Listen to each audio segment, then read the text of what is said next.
Dans cette vidéo, nous sommes sur le terrain pour livrer 2000 éleveurs de Sylvie, un secteur qui s'est lancé dans l'élevage de poissons en Afrique. Elle est locataire, comme vous voyez. Donc, il n'y a réellement pas d'excuse. Que vous soyez locataire ou propriétaire, vous pouvez également vous lancer dans ce business lucratif sur le continent africain. Donc, dans cette vidéo, on va donner des conseils. Ça sera une mini formation. Donc, je te conseille, tu as plutôt intérêt de suivre cette vidéo jusqu'à la fin si tu veux savoir réellement les piliers sur lesquels tu dois te baser pour réussir dans cette activité en Afrique. Bonjour madame. C'est Romain. Ok, donc, comme je disais en amont, on est ici pour lui donner une petite formation qui sera suivie par un accompagnement nécessairement. Ensuite, aussi tu souhaites te former dans l'élevage de poissons en Afrique, je te conseille de cliquer sur le lien dans la barre de description pour nous contacter. Si tu souhaites acquérir le matériel nécessaire, que ce soit les allevins, les bacs, tu veux faire poser les étangs et tout, fais-nous appel. Si tu veux également participer à l'une de nos séances de formation ici,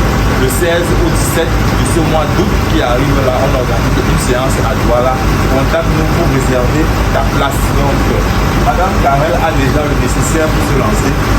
Elle a l'espace, comme vous voyez, on est dans une cité. Donc ça, ce sont les prérequis d'abord que vous devez avoir pour vous lancer dans cette activité. Il faut de l'espace, un espace bien aménagé. Vous voyez, la rigole est bien tracée. Donc ici, les voisins ne seront réellement pas dérangés. Vous pouvez pratiquer cet élevage même dans votre maison. Voilà, donc lorsque l'eau est recyclée en moyenne 2 à 3 fois, voire 4 fois par semaine, ça ne dérange personne. Donc elle a un espace bien installé. Il y a une source d'eau. Il y a une source d'eau recommandée, c'est-à-dire, ça c'est l'eau du forage, mais je vous recommande de souvent vous appesantir sur les caractéristiques d'une eau. Donc ce sont les caractéristiques d'une eau qui est propice à l'élevage des poissons sur lesquels on s'appesantit. Vous pouvez avoir un forage, mais que cette nappe-là n'est pas réellement adaptée pour produire les poissons. Donc là, vous voyez, il y a la réserve d'eau au-dessus, là-bas. Donc elle pourra, même s'il n'y a pas l'électricité, il y a la réserve pour alimenter les bacs des poissons. Donc maintenant, on arrive sur le nécessaire. Vous voyez, comme vous pouvez venir le voir ici, on a déjà installé les alleveurs qui sont déjà dans l'eau. On a déjà fait l'empoisonnement. C'est ça, on a fait la mise en des alleveurs. Donc premièrement d'abord, lorsque tu vas vouloir profiter de tes aliments, donc là on entre dans les choses quotidiennes, dans le quotidien pour s'occuper de ces poissons, dans la routine quoi.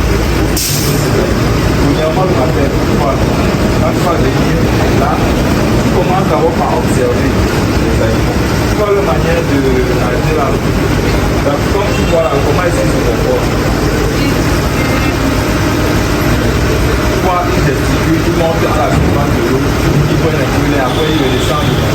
Voilà, donc ça c'est le développement normal des poissons chargés. Donc lorsqu'ils sont dans l'eau, ils vont être légèrement à la surface de l'eau, quelques secondes, et puis ils prennent une bouche d'air, ils s'en vont au fond de l'eau. Donc ça, dans ce là tu observes d'abord ce déplacement-là. Tu regardes la manière qu'il nage. Lorsque tu vois quelqu'un par exemple à la surface de l'eau comme ça, là, tu peux soulever la route. Là, tu vois quelqu'un rester à la surface de l'eau comme ça. Là, tu vois un alleveur rester à la surface de l'eau comme ça sur le côté. Tu vois, non?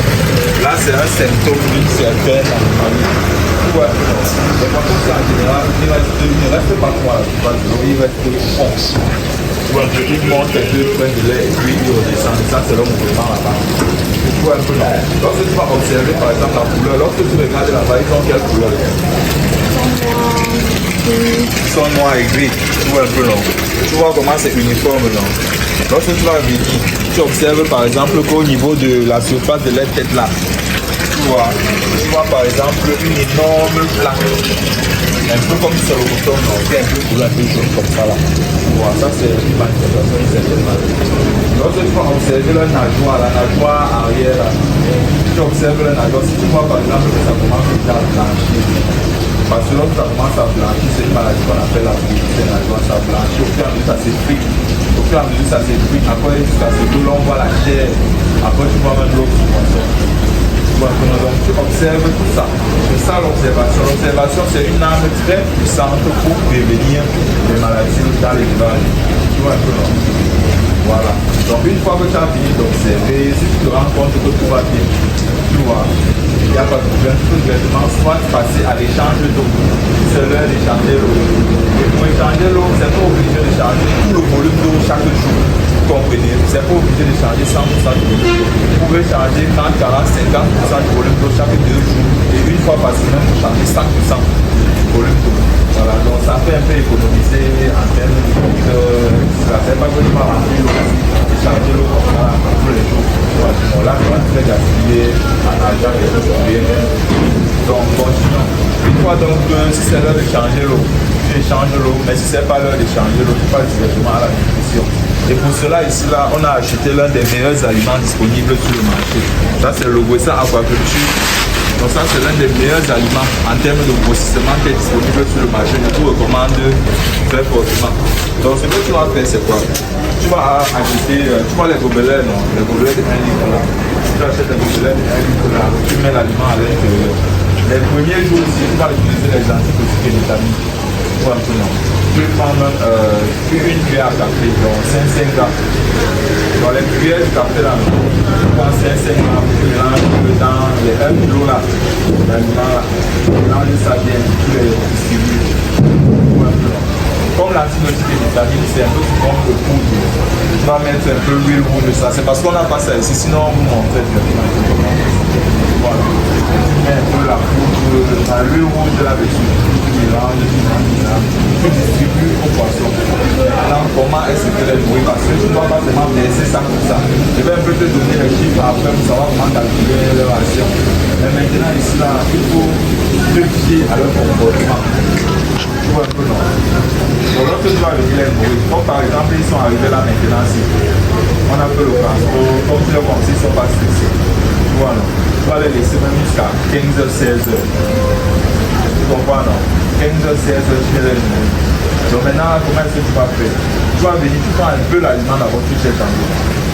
Sur le côté où ils sont entassés là, tu prends juste un peu, tu jettes, tu observes d'abord. Ils vont monter, quelques-uns vont monter, commencer à toucher, après le groupe. Tu vas prendre toute la vague. Mais comme c'est la première journée là, si tout le monde ne mange pas, il n'y a pas un problème. Là, on les laisse le temps de s'acclimater, sans faire s'acclimater. Tu vois un peu. Donc, au fur et à mesure comme ça. Donc, tu lances un peu l'aliment dans l'eau. Tu observes, ils vont monter, commencer à après, tu vas voir, tu vois alors. Ils vont commencer à gesticuler tout le monde. Tu prends maintenant, tu nourris au fur et à mesure. Tout le parti sur l'espace où ils sont en train de se chamailler là. Tu vois un peu, non? Tout le parti sur tout cet espace-là, au fur et à mesure. Quand tu vois déjà que tu verses l'aliment sur l'eau et que ça flotte déjà un peu, tu arrêtes d'abord. Tu vois un peu, non? Quand tu verses et que tu vois qu'ils sont là, que bagarrés, il y a l'aliment là, quand tu les verses un peu, si c'est que tu as vu venir et qu'ils sont toujours là en train de chamailler, tu vas encore un peu, tu vois, non? Tu distribues. Mais quand tu vois que tu verses et que ça flotte là, tu arrêtes d'abord. Tu arrêtes d'abord, tu observes 2-3 minutes. Si tu reviens, tu vois qu'il y a encore l'aliment aussi. Tu ne sais même pas bien de laisser l'aliment, tu restes sur l'eau.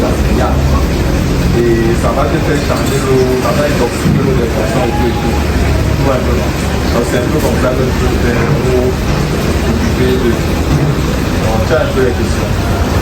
Oui, il faut manger combien de fois Par jour, tu vas les nourrir, comme tu les vois à cette taille-là, tu vas les nourrir 2 à 3 fois par jour.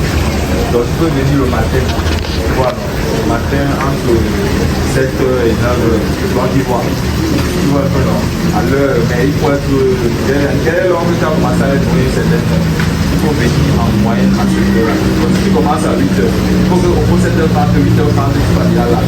Oui, il faut un peu non. Si tu viens à 10h, les poissons se sont cannibales. Tu manges entre eux.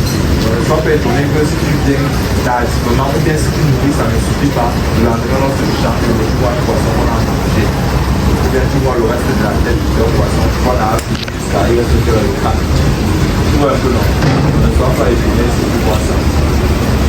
Donc je peux être à ton moment. Je dis entre 9h et 7h, après entre 16h et 18h. Et après 22h, 21h, 22h, je peux venir du nourrir en voiture. Quand ils sont comme ça, mais après autour, ça se fait 2 fois par jour. Voilà. Quand on est au bénéfice. Donc Donc merci d'avoir suivi la vidéo jusqu'à la fin. N'oubliez pas de l'aimer, de la partager pour qu'elle touche et elle aide plus de personnes. Parce que c'est ça mon objectif. Moi je ne cache pas réduire les importations excessives de poissons en Afrique. Donc pour ceux qui souhaitent participer à la formation, n'oubliez pas de réserver votre place en cliquant sur le lien dans la barre de description. Il n'y a que 10 places du 16 au 17 août. Je précise donc. Merci d'avoir regardé la vidéo. On se retrouve à la prochaine. C'était Jordan Talon, votre formateur de toujours, pour vous former, pour vous transmettre le peu que je connais. Au revoir.